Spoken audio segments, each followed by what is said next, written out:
You can find DC motors in many portable home appliances, automobiles, and types of industrial equipment. In this video, we will logically understand the operation and construction of a commercial DC motor. Let's first start with the simplest DC motor possible. It looks like this.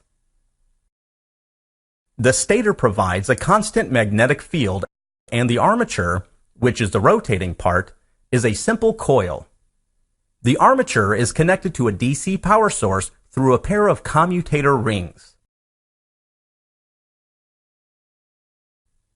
When the current flows through the coil, an electromagnetic force is induced on it according to the Lorentz law, so the coil will start to rotate. You will notice that as the coil rotates, the commutator rings connect with the power source of opposite polarity. As a result, on the left side of the coil, the electricity will always flow away, and on the right side, electricity will always flow towards.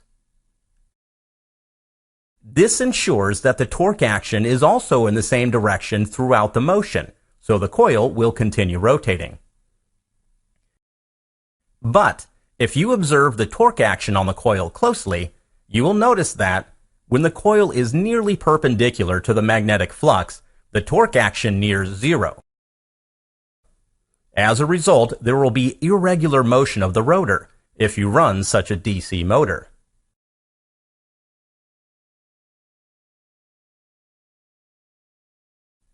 Here is the trick to overcoming this problem. Add one more loop to the rotor, with a separate commutator pair for it. In this arrangement, when the first loop is in the vertical position, the second loop will be connected to the power source, so a motive force is always present in the system.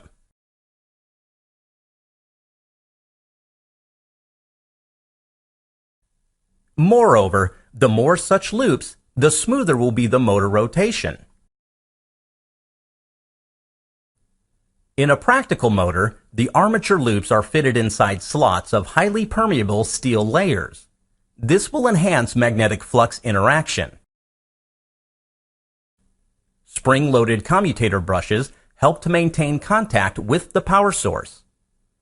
A permanent magnet stator pole is used only for very small DC motors.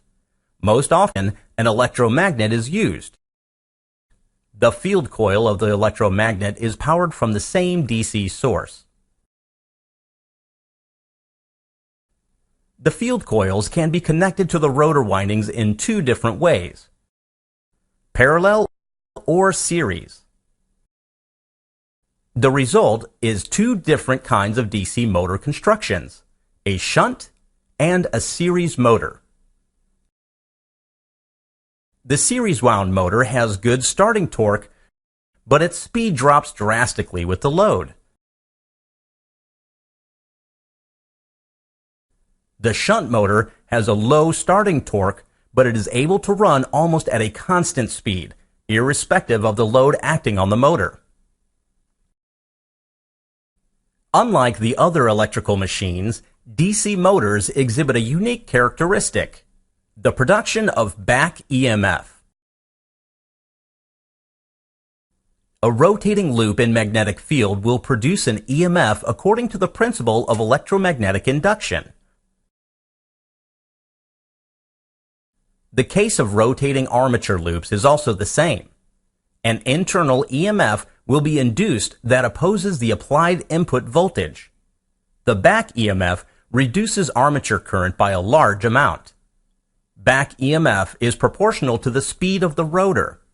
At the starting of the motor, back EMF is too low, thus the armature current becomes too high, leading to the burnout of the rotor. Thus, a proper starting mechanism that controls the applied input voltage is necessary in large DC motors. One of the interesting variations of the DC motor is a universal motor, which is capable to run under both AC and DC power sources. To know more about it, please check the next video. Thank you.